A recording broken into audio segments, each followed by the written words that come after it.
Okay, this section is on the cosine and sine functions. You actually already did sine, cosine, tangent in geometry, so this won't probably be anything new, but we're going to go back through it and review it. Okay, so first thing in right triangle trig, draw a triangle, label a right angle. Remember the angles are uppercase letters. Label this as angle A. The 90-degree angle is C, and this is angle B. And remember, in right triangle trig, it's customary that the sides are named with lowercase letters. The hypotenuse is always a lowercase c. It's opposite the right angle. And opposite angle B, okay, this would be side B, and opposite angle A, this would be side A. Okay? So uppercase letters are for angles and lowercase letters are for sides. And remember, one of the main things that you can use in right triangle trig is the Pythagorean theorem. A squared plus b squared will always equal c squared. So Pythagorean theorem, a squared plus b squared equals c squared. Okay? That shouldn't be anything that's new. Okay? Now, the author goes through how to draw a reference angle. Okay? A reference angle. And that's on a coordinate plane. Just draw a sketch on a coordinate plane, and let's say I give you an angle that's estimated about 30 degrees.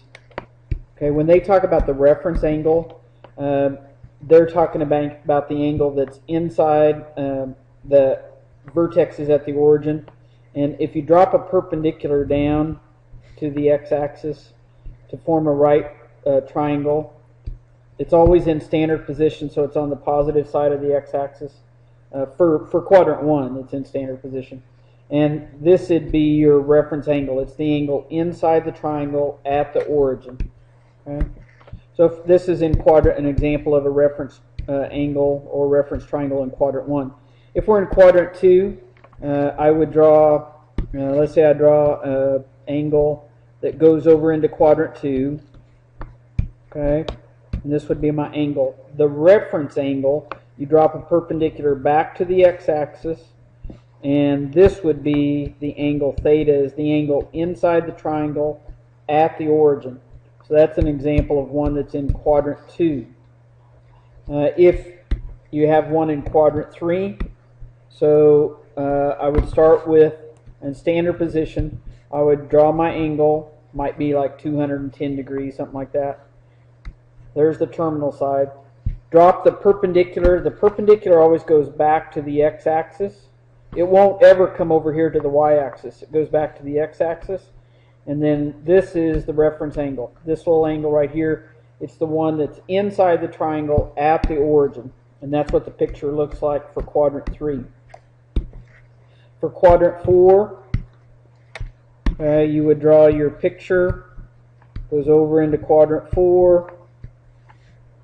Okay, drop the perpendicular back to the x-axis, and then this would be your reference angle theta, is that little angle inside the triangle at the origin. And that's what it looks like for a picture in quadrant 4. Those are all reference angles, reference triangles. And normally we would use like a squared plus b squared equals c squared.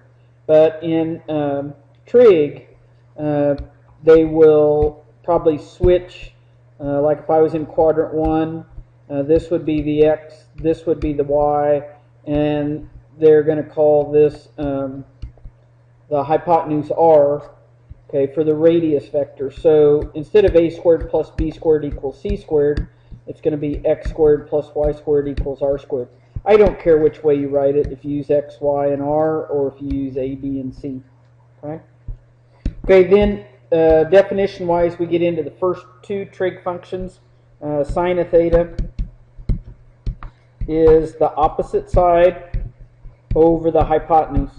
So if you're looking at a right triangle, whatever your angle is, it's the opposite side over the hypotenuse. And that's how I want you to abbreviate it. Use OPP for opposite, HYP for hypotenuse. Cosine of theta is the adjacent over the hypotenuse, and use ADJ for adjacent. So let's look at an example. Say they ask you to find the exact values. Okay, find the exact values of sine and cosine of an angle theta in standard position. So that tells you you're starting on the positive side of the x-axis. If point A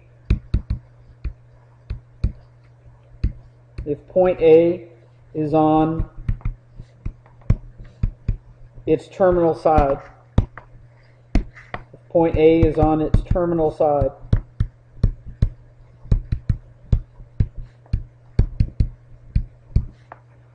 And A is the ordered pair 4, -5. Remember in trig, and just like in geometry, one of the best things you can do is draw a sketch. So draw a sketch. 4, -5, you go to the right. 4 and down 5. Okay, and you have a point for 4, -5. So then drop the perpendicular back. Remember, the perpendicular always goes back to the x-axis. This would be 4 to the right, down 5.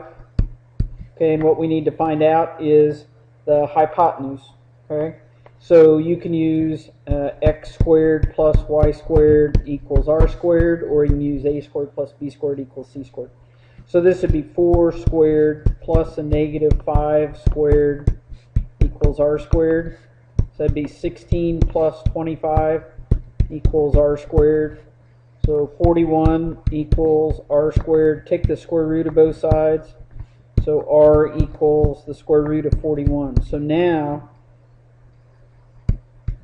you know the hypotenuse, and the reference angle is the angle theta, is the angle inside the triangle at the origin. So they want sine of theta. Sine is opposite over the hypotenuse. So sine of theta, and I don't know what the angle is. I don't care what theta is, but I do know the opposite. If this is my reference angle theta, the opposite side is -5, and the hypotenuse is square root of 41. Now that's an answer, but it's not in the right form. You cannot have a radical down in the denominator, so then you multiply by square root of 41 over square root of 41. You got to rationalize the denominator. So sine of theta is a -5 radical 41, and radical 41 times radical 41 is just 41. Okay, so there's the sine. Okay, and then cosine. Cosine of theta is the adjacent over the hypotenuse. So cosine of theta is the adjacent side. Now here's the theta. The adjacent side is the side that's touching that angle. It's not the one opposite. So it would be 4 over square root of 41. Same thing, you've got to rationalize. So radical 41 over radical 41. So you're really just multiplying by 1. So you have 4 radical 41, and it's all over 41. And there's the cosine of theta, okay, in simplified form. Okay. Okay, so then another example. Okay, say they give you theta is the measure of an angle in standard position.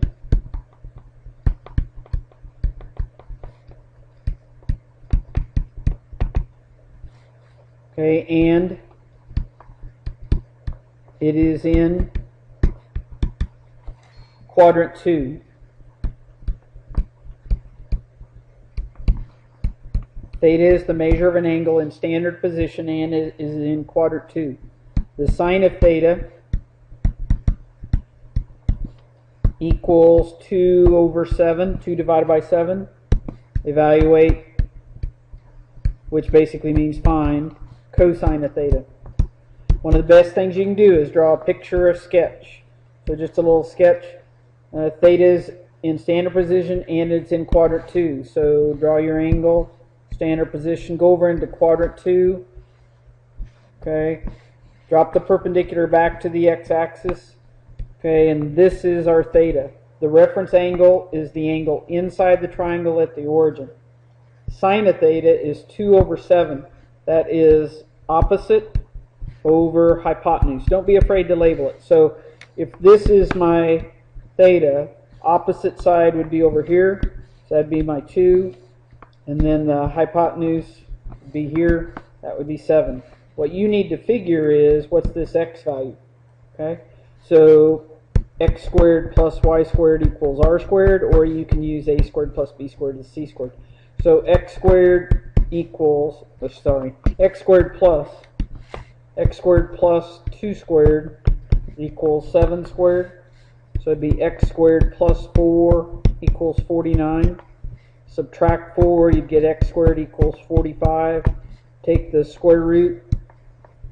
Okay, and remember, out of that, you want to look for the largest perfect square inside 45, and it ends up to be 9.